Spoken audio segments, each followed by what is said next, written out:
Assalamualaikum warahmatullahi wabarakatuh. Kali ini kita akan belajar tentang bagaimana belajar yang efektif, efisien, dan menyenangkan. Sebelum kita belajar, mari kita berdoa.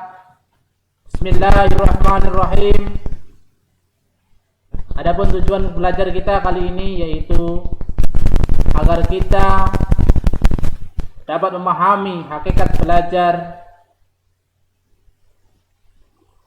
serta bagaimana cara belajar yang efektif dan efisien, sehingga pelajaran kita membuahkan hasil yang kita inginkan.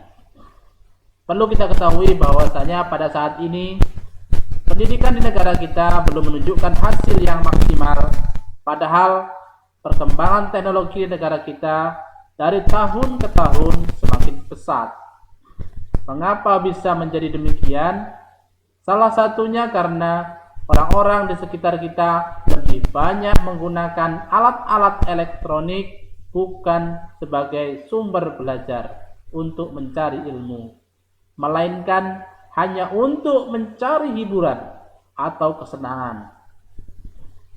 Oleh karena itu, kita harus belajar dengan giat secara efektif dan efisien, serta menggunakan banyak sumber belajar, salah satunya internet, agar kita bisa menjadi orang yang sukses.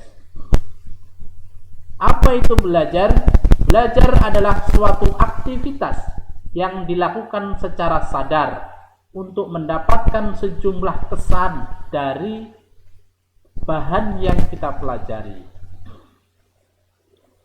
Jelasnya, belajar itu adalah proses. Misalnya, seorang anak yang ingin dapat berjalan, maka ia mulai dilatih oleh orang tuanya merangkak, berdiri, dituntun untuk mulai melangkah. Pada akhirnya, si anak bisa mulai berdiri dan mulai sedikit demi sedikit melangkahkan kakinya, dan kemudian ia dapat berjalan dengan sempurna. Nah, lalu kebiasaan apa sih yang ada di sekitar kita? Ini adalah kebiasaan buruk yang harus kita hindari. Apa saja itu? Belajar kalau ada PR atau ada tugas. Kemudian belajar kalau ada orang tua atau kalau ada guru, baru mau belajar.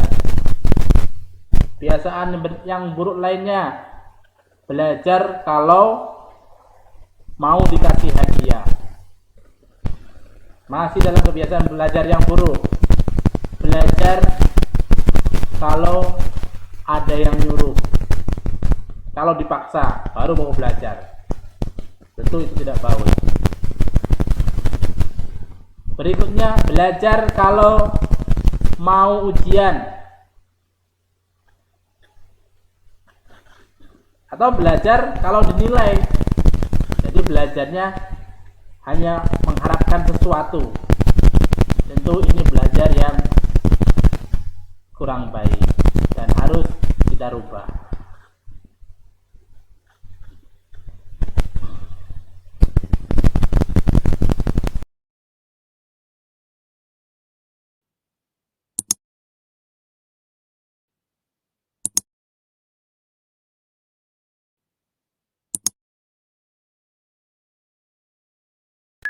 Baik, kita lanjutkan kembali pembahasan kita. 3 cara belajar yang efektif. Apa itu? Yang pertama, belajar mandiri. Maksudnya, sebuah konsep pembelajaran atas inisiatif diri sendiri, bukan belajar sendiri-sendiri.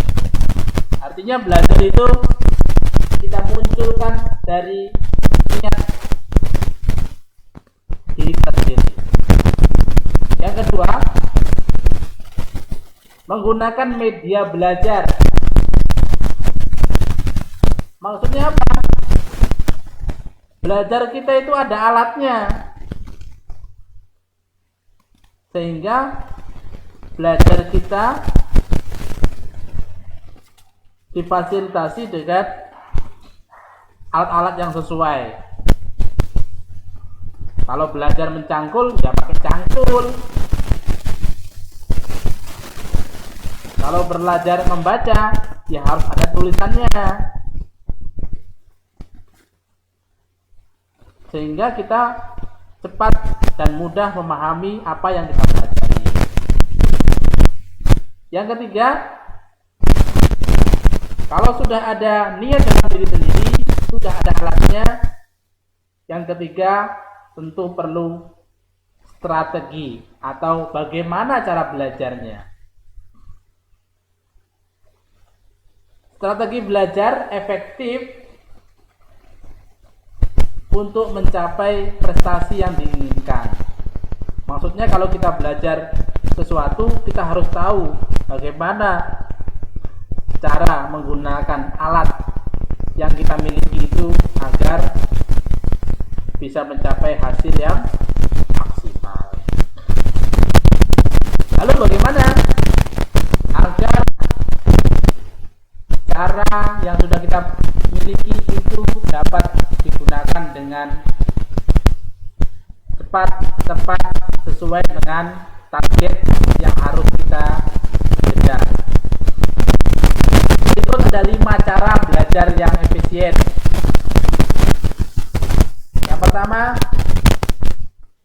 ini tentunya belajar yang berkaitan dengan materi di sekolah. Siapkan dulu buku paket, buku materi, buku sumber belajar yang akan digunakan. Yang kedua, buka buku tersebut, pelajari sekitar 20 menit. Setelah itu, yang ketiga, catat hal-hal yang menurut kalian berguna, yang penting dari yang kamu pelajari selama 20 menit tadi. Yang keempat, catat juga hal-hal yang menurut kalian sulit dipahami. Kemudian dari catatan tersebut, jika ada guru atau teman, bisa ditanyakan sama mereka, atau bisa kalian chat guru atau teman kalian untuk mempertanyakan hal-hal yang belum kalian pahami. Yang terakhir, yang kelima, ini bisa dilakukan sendiri. Cobalah sambil berbicara sendiri, seperti seorang guru yang seperti kalian lihat waktu pembelajaran tatap muka, bagaimana guru tersebut menjelaskan. Kali ini jadilah model sebagai seorang guru. Mudah-mudahan dengan 5 cara belajar efisien tersebut, kalian dapat sukses dan memaksimalkan potensi yang kalian miliki. Salam sukses. Terima kasih atas perhatiannya. Jika ada pertanyaan, silahkan tulis di kolom komentar di bawah ini, dan bagikan jika menurut kalian video ini bermanfaat. Akhirnya Bapak tutup dengan Assalamualaikum warahmatullahi wabarakatuh.